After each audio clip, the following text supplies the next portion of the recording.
Okay, good morning, good afternoon, good evening. Welcome back to my, do I even call it a second channel anymore? Do I? My channel. And I think I read 12 books in May. Could be wrong. I'll put it in the title, obviously. But let's go through them. Am I prepared? Of course I'm not. You wouldn't want me any other way, right? Right? You wouldn't want comprehensive reviews of the books I read. Of course you don't. Don't be ridiculous.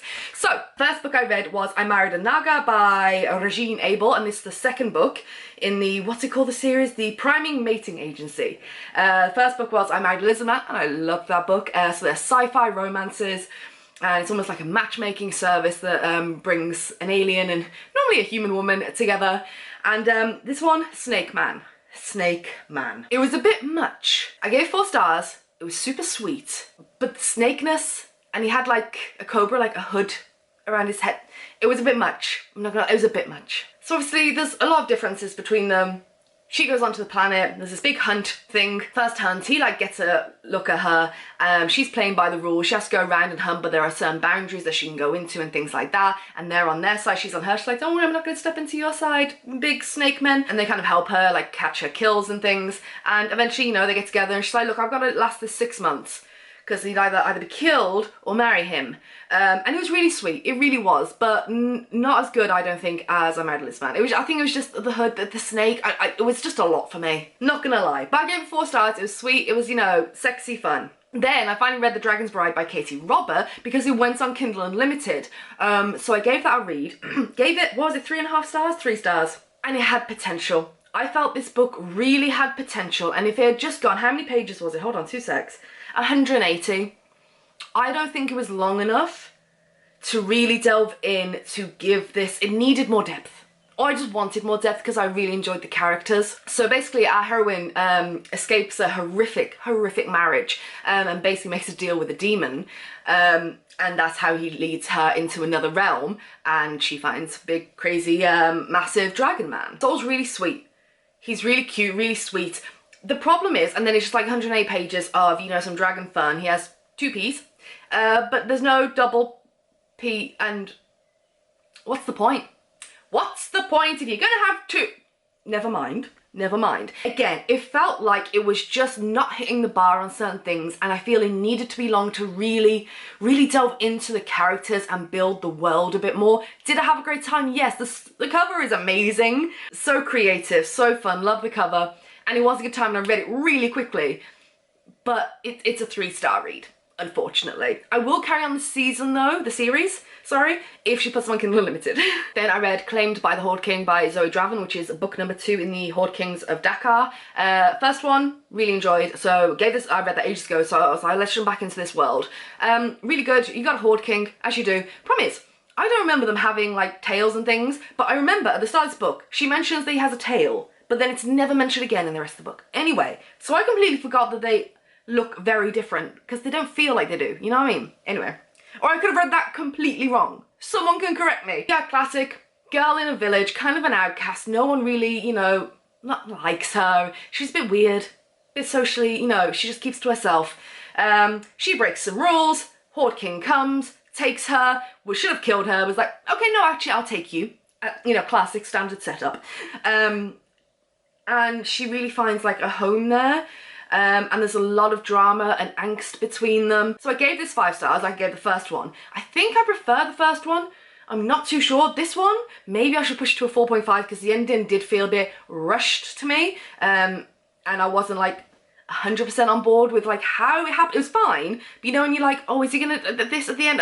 No, okay, fine. You know, fine. But good, lots of drama, angst, like I said, but it was a good time. Then I finally got back to Feral Sins by Suzanne Wright. This was a great time. I gave this 5 stars. I started reading this like last year, like on audio, and I just put it down and just didn't go back to it. One of those, for no reason.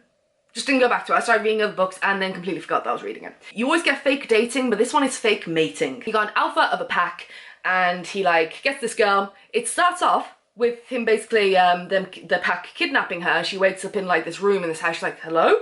But she's like, she don't panic. She reminded me a little bit of Sloane from Carnal Urges. Like she didn't panic, she was like really sarcastic when she went to meet the alpha and her wolf in her, because they're shifters, even though she's late and she can't shift.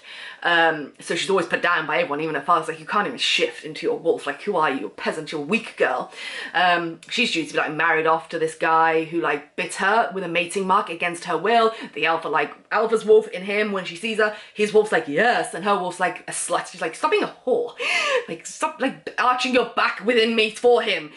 And I'm like, oh, it's very angsty, very steamy, very primal, like, kind of stuff, like scratching and biting and dominance, and she makes him fight for the dominance when the spicy time comes. It's a lot of fun. And he's like, hey, can we pretend to be mates? I mean, we're gonna have to really put it on because it's hard to fake mate. And she's like, yep, they come up with this plan. She hates her father, she doesn't want to marry this other guy, so he was like, well, I'll take you, just, you know, I've got to get into these people's good books, and, you know, we've got a plan, but I need a mate, so if I mate with you, then I can get in with him. And she's like, you know what, this will work out for both of us. Did I explain that well? I don't know. Anyway, so fake mating, and yeah, it's a really good time. She's so strong and sarcastic. There felt like a bit too much pull. I was getting a bit tired of it, but then when it stops and I say, oh, it's wonderful. Yeah, it was a great sexy shifter romance, 100% recommend. I don't know if I'll be carrying on the series though, because from what I've heard, the books in that series are a bit samey. The same kind of characters, the same kind of story, so I don't know if I'll carry on. Oh, finally we have paperback. Oh, if you're wondering why I'm not reading any paperbacks, I can't. I've got an eye test next week because I've been without glasses for years now, and the ones I've got are like smashed and broken and they don't do anything, and I needed to get I got a new prescription just for COVID for a much stronger pair, and then COVID happened, so I never filled it, and that was 2.5 years ago. 2 years ago.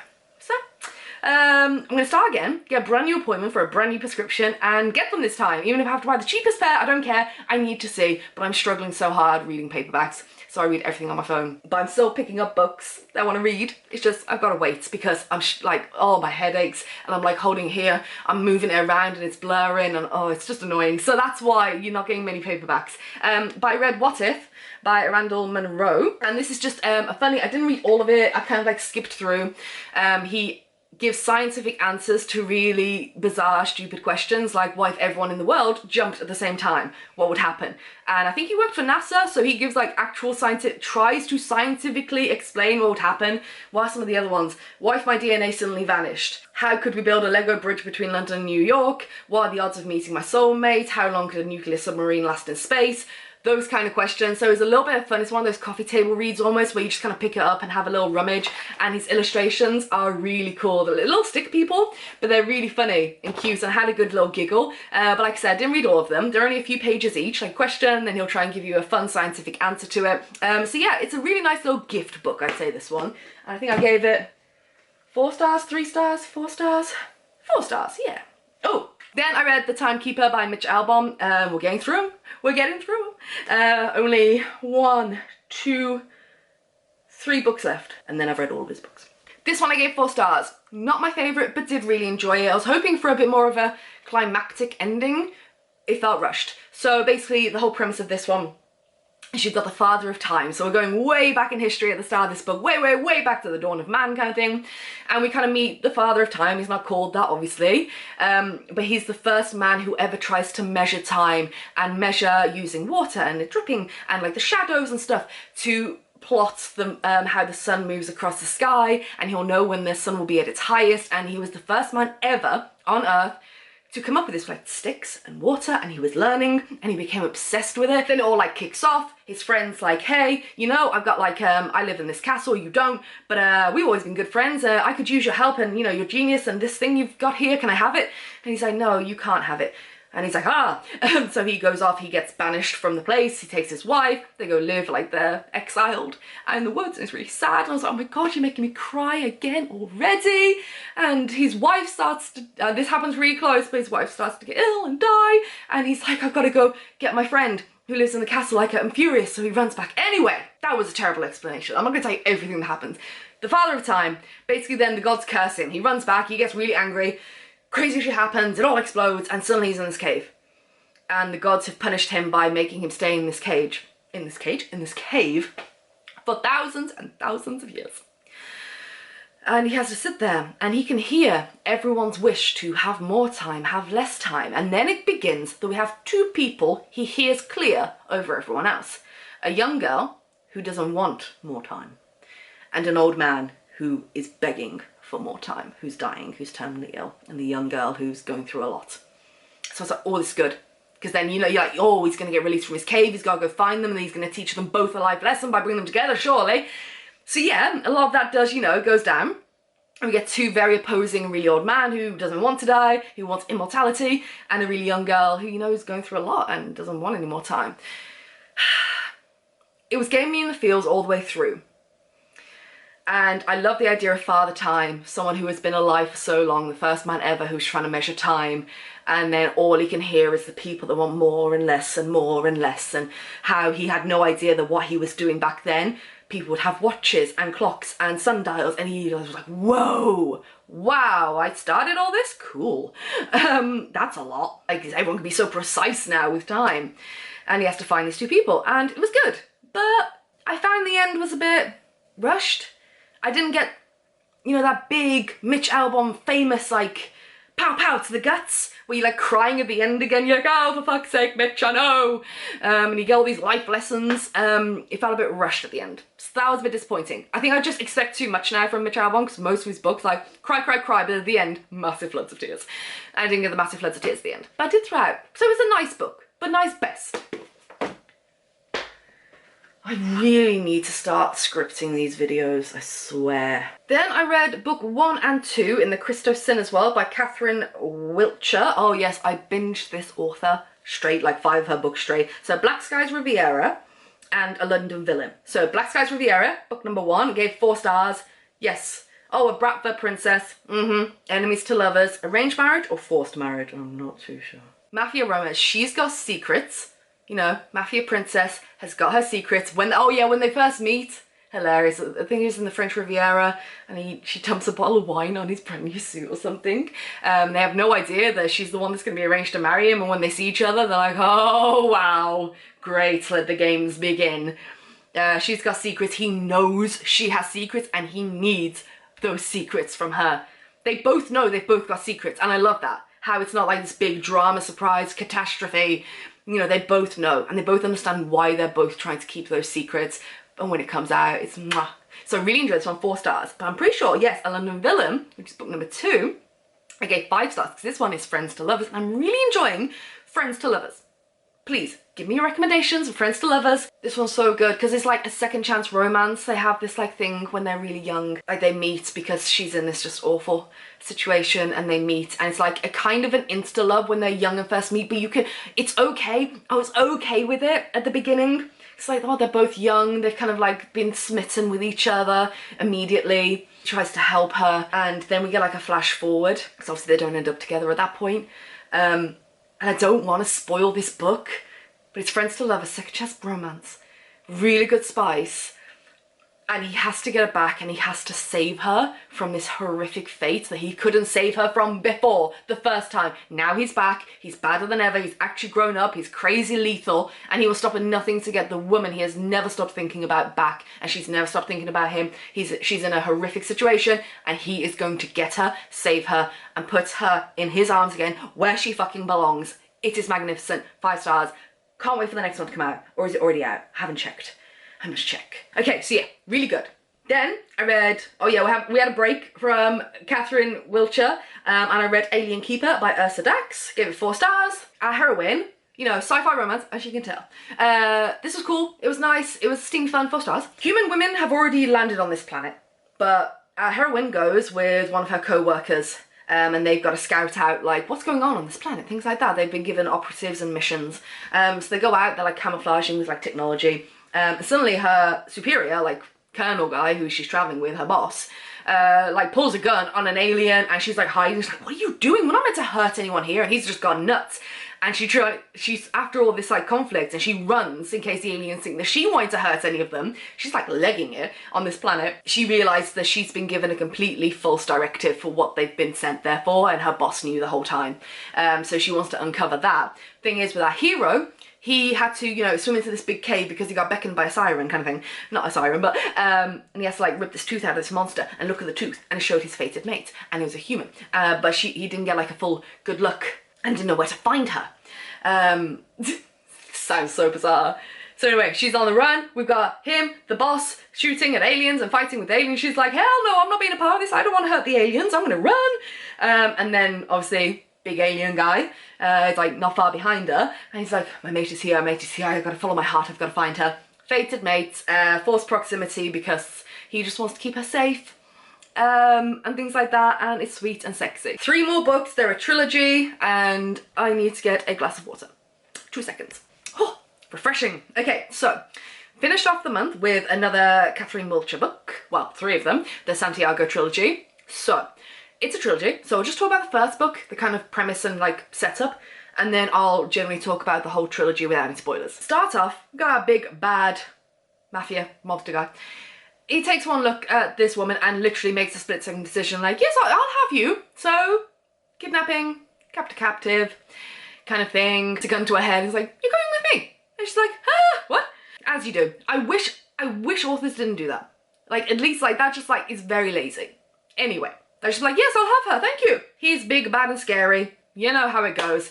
Keeps her kind of just prisoner. Classic setup. I did really enjoy book 1. I gave it 5 stars. Second book, I think 4.5, and then the third book 4. However, now I've had time to reflect on it, I want to bring the star rating down. The only reason I rated them, I feel so high, was because I devoured them like crack. You know it's those books. You can't decide whether you love or hate them, but you couldn't put them down. The angst, the tension, I have some problems with it though.